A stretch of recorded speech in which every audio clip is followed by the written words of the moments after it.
What if a single hearing, one that was supposed to be a glowing Trump family victory lap, turned into the moment that cracked their perfect image wide open, not just politically, personally? Because today, Jasmine Crockett didn't just challenge their version of America, she challenged the version of themselves they've been selling to the world.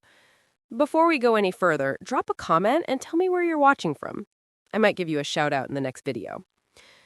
The moment the room settled, the energy was already strange. Ivanka Trump sat forward with that polished confidence she always carries. Barron was right beside her, nodding along to every talking point like a young man convinced he already knew the answers. It was supposed to be simple, a smooth, positive hearing meant to shine up the Trump legacy. But Jasmine Crockett had walked in with something else in mind. Ivanka opened strong, bragging about prosperity, stability, and how seniors across the country were supposedly thrilled with the administration's leadership. Barron jumped in too, echoing her upbeat claims like it was all undeniable truth.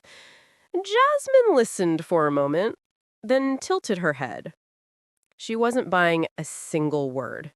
She cut in sharply, almost casually, calling out the fantasy narrative they were spinning. She talked about real seniors, people drowning in medical debt, rationing meds, fighting to find basic care. Her words hit the room like cold water. Ivanka stiffened. Barron blinked. You could see the confusion crawling across their faces. But instead of sticking to facts, Barron went for a joke. He smirked and said the seniors Jasmine brought must have been paid to show up. That smirk lasted about 5 seconds. Jasmine turned slowly, pointed toward the double doors, and motioned for the seniors waiting outside.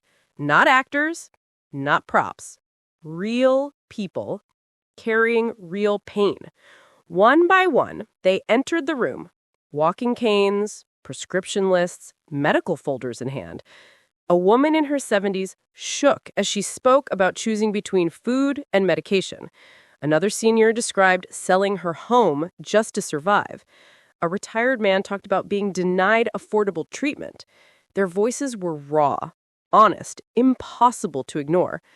Ivanka's smile faded completely. Barron sank back in his chair. But instead of taking accountability, Barron doubled down. He called the seniors exceptions, said they weren't the majority. He even chuckled under his breath. Jasmine froze. Then she turned her eyes on him. That was the moment everything changed.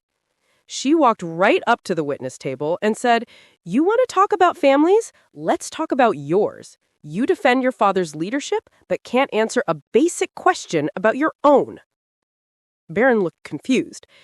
Jasmine didn't blink. She said, "You still haven't taken that DNA test. Why don't you know your own family better?" The room went dead silent. Barron's mouth opened, but nothing came out. He whispered, barely audible, "Wait, are you saying she's not?" He didn't even finish the sentence. He didn't need to. Ivanka snapped around, her voice sharp and icy. She called Jasmine a liar, a fraud, a manipulator. Her fury wasn't political. It was personal. Like Jasmine had hit a nerve she wasn't supposed to touch. But Jasmine stayed calm. Too calm. She wasn't just exposing political hypocrisy.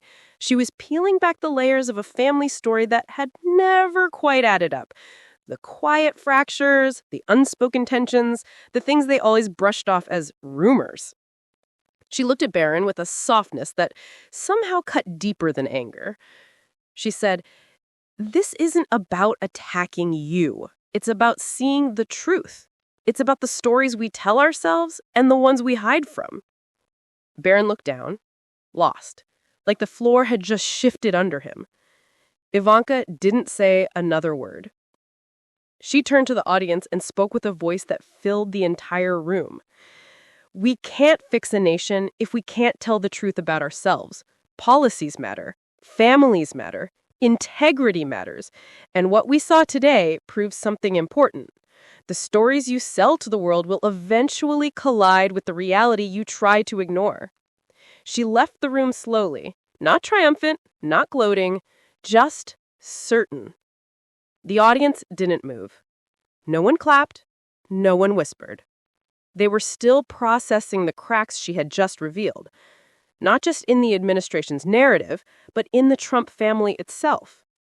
The question hung there long after she walked away. What kind of country do we want to live in? And what kind of truth are we ready to face? Because today, the conversation didn't end. It started.